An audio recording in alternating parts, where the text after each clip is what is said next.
नमस्कार, मैं जितेंद्र चतुर्वेदी। इन दिनों अखबार की सुर्खियां हो या टेलीविजन की ब्रेकिंग चर्चा अगर किसी एक बात को लेकर हो रही है तो वो ये कि टीएमसी का क्या होने वाला है। और इसी के इर्द गिर्द पूरा विश्लेषण सोशल मीडिया पर भी चल रहा है और सवाल खड़ा हो रहा है कि अगर ये जो ममता बनर्जी हैं वो कांग्रेस में चली भी जाती हैं तो उससे क्या फर्क पड़ने वाला है उस बागी गुट पर जो ये दावा कर रहा है कि असली टीएमसी तो यही है। यही वो बात है जिसे लेकर इस समय विमर्श चल रहा है तमाम मंचों पर। और इस दरमियान राजनीतिक गलियारे में एक चर्चा उठ खड़ी हुई है और ये चर्चा शुरू की है राजगोपालन सर ने। वो सीनियर जर्नलिस्ट हैं। वो क्या कह रहे हैं? वो कह रहे हैं कि अमित शाह की डायरी के पन्नों में एक संख्या बल लिखा हुआ है और ये जो संख्या बल है वो दरअसल हिंदुस्तान की सियासत में भूचाल ला देगा। तो सवाल ये उठता है कि वो कौन सा संख्या बल है, एक दूसरा किस तरीके का भूचाल लाएगा। इन दोनों बातों को हम लोग समझेंगे, लेकिन उससे पहले ये जो टीएमसी वाला टंटा है इस पर हम भी बात कर लें क्योंकि जरूरी है।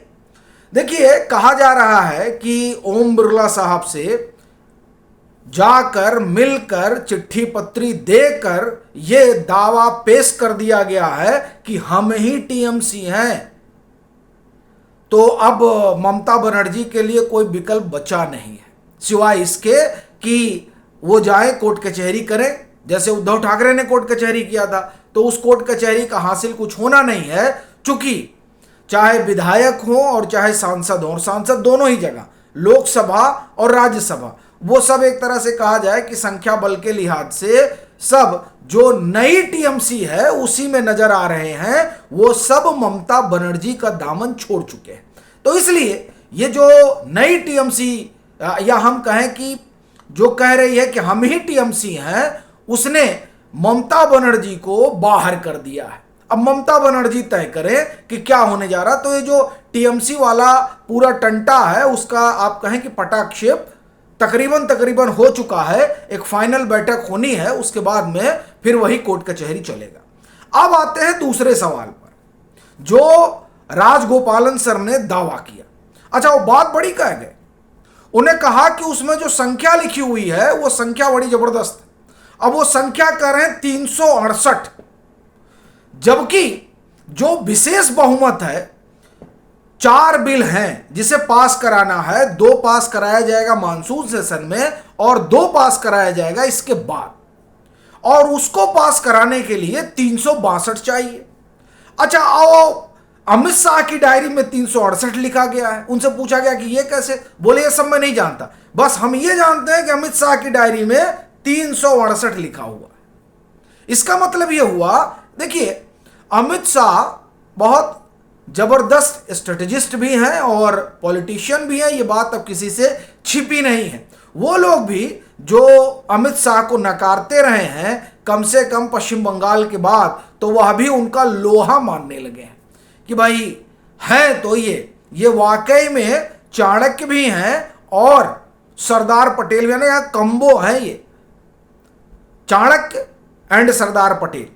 हम तो कहें कि अब जो इनका अगर एक तरह से कहा जाए कि तस्वीर है तो तस्वीर में इनके एक तरफ पटेल साहब रहे और एक तरफ चाणक्य और बीच में अमित शाह, ये स्थिति हो गई है। तो अब सवाल ये उठता है कि 368 क्यों लिख दिया उन्होंने। अब आप देखिए, जो उन्होंने 368 लिखा है उस लिहाज से संसद के भीतर किस तरह का जबरदस्त पॉलिटिकल ऑपरेशन चल रहा है। और बड़ी बात यह है कि उस पॉलिटिकल ऑपरेशन को खुद बीजेपी कहीं से एग्जीक्यूट नहीं कर रही है। बीजेपी दूर बैठी हुई है और एक निष्पक्ष, आप ये कहें कि दृष्टा की तरह देख रही है कि क्या हो रहा है। सबसे बड़ा ऑपरेशन तो टीएमसी का ही था। टीएमसी के ऑपरेशन ने, जैसे ही टीएमसी हारी, इनके देखिए 19-20 अलग हो गए। मजेदार चीज यह है कि अमित शाह इस बात को और नरेंद्र मोदी समझते हैं कि राहुल गांधी से ना हो पाएगा, और राहुल गांधी जो कर रहे हैं उसकी परिणति एक ही होगी, वो ये कि लोग एनडीए गठबंधन के साथ आ जाएंगे। परिणति क्या हो रही है? परिणति ये हो रही है कि जैसे जैसे ममता बनर्जी ये बात कह रही हैं कि हम कांग्रेस के साथ जा सकते हैं, यानी कह नहीं रही हैं, आप एक तरह से कहें कि जो सूत्रों के हवाले से कहा जा रहा है और जिस तरह से कांग्रेस के तरफ से संकेत मिल रहा है, वैसे वैसे जो खांटी टीएमसी के हैं वो कह रहे हैं कि नहीं, ये गलती मत करिएगा। यानी ये जो कांग्रेस में जाने वाला मसला है, ये जो कहा जा रहा है ना कि 19 नहीं हुए 18 ही हैं, ऐसा ना हो कि ये 25 हो जाए और अभिषेक बनर्जी अकेले बच जाए, क्योंकि मामला बड़ा गंभीर है, टची है। जो लोग टीएमसी से जुड़े वो कांग्रेस के साथ ममता बनर्जी के विलय को ठीक नहीं मान रहे। तो देखिए, पहला टोटा तो यही हो गया है। दूसरा जो बड़ा टोटा हुआ है वो आप देखिए कि जो इन्होंने डीएमके को डिच किया वो किसी से छिपा नहीं, तो उनका भी वो भी इधर ही आएंगे और नहीं भी आएंगे तो एब्सेंट हो जाएंगे, एब्सेंट हो जाएंगे तो 22 माइनस कर लीजिएगा। ठीक है, खेल बड़ा जबरदस्त है। और ये जो केंद्रीय गृह मंत्री हैं वो पूरा कैलकुलेट करके चलते हैं। आपको जब 370 वाला मसला राज्यसभा से पास कराना था तो वहां देखिए क्या दांव चला गया था।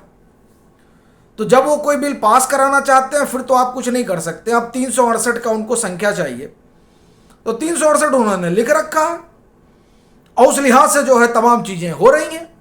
उसमें टीएमसी का आपने देखा, डीएमके का जो काम तमाम करवा दिया किसने?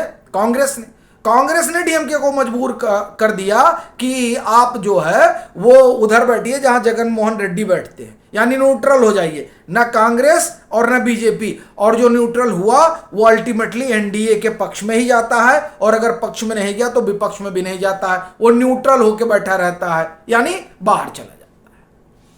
अब आगे का किस्सा सुनिए। उद्धव ठाकरे और शरद पवार की कहानी आप सुन ही रहे हैं कि वहां क्या हो रहा है। हमने भी कई बार चर्चा की, लेकिन असली गेम, इस चर्चा से बड़ा गेम तो 8 जून की बैठक में हुआ है। देखिए, यूं ही नहीं 368 उन्होंने लिख रखा है।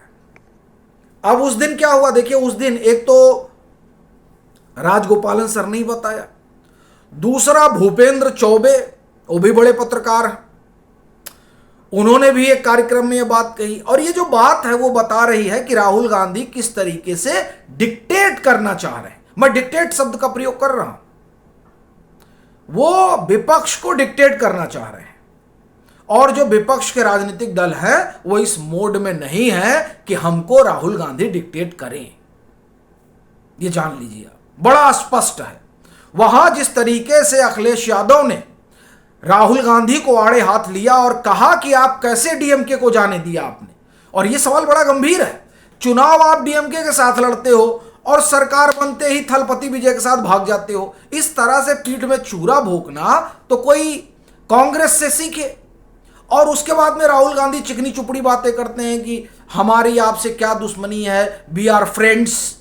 वीडियो उनका जारी हुआ है जो कुछ उन्होंने बोला है, लेकिन जो और राजनीतिक दलों के प्रतिनिधियों ने बोला उसका वीडियो भी जारी होना चाहिए। अखिलेश यादव ने क्या कहा, तेजस्वी यादव ने क्या कहा, कुल मिलाकर जिस तरह से और जिस व्यवहार में राहुल गांधी हैं और जिस तरह से कहा जा रहा है कि अखिलेश यादव ने कहा, और फिर उन्होंने ये भी जोड़ा कि आपकी पार्टी के कुछ लोग जो है वो हमको किस तरह से देखते हैं हमको पता है।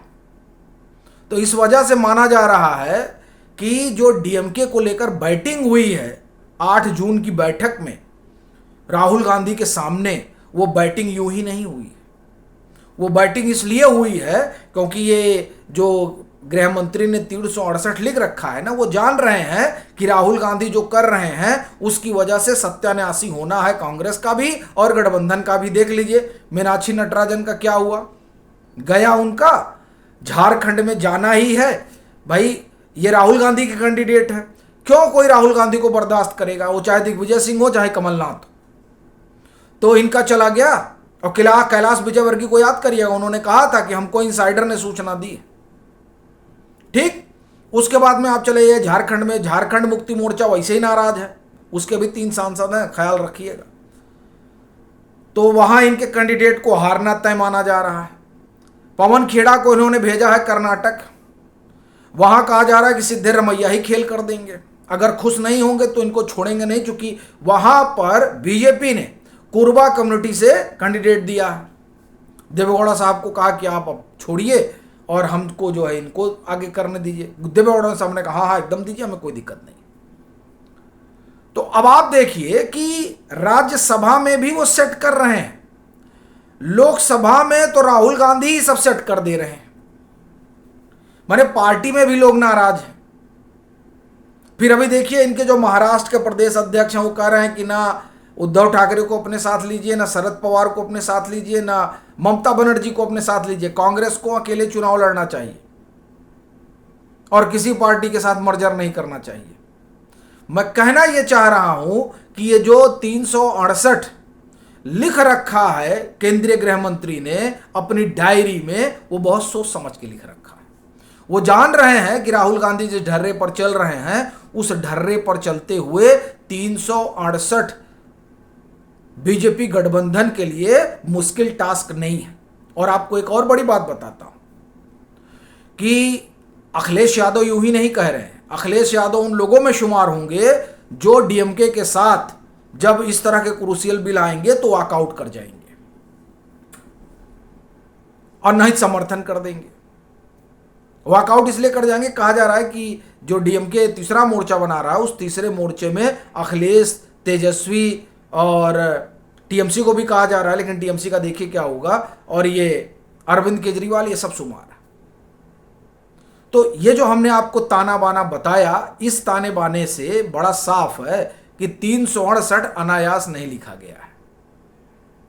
टीएमसी और उधर उद्धव ठाकरे और उधर शरद पवार और इधर झारखंड मुक्ति मोर्चा, इनको ये मानकर चलिए कि ये समर्थन करने वाले हैं, और डीएमके और जो ये अखिलेश यादव वाला कुनबा है ये या तो वॉकआउट कर जाएगा और या फिर पूरा समर्थन कर देगा।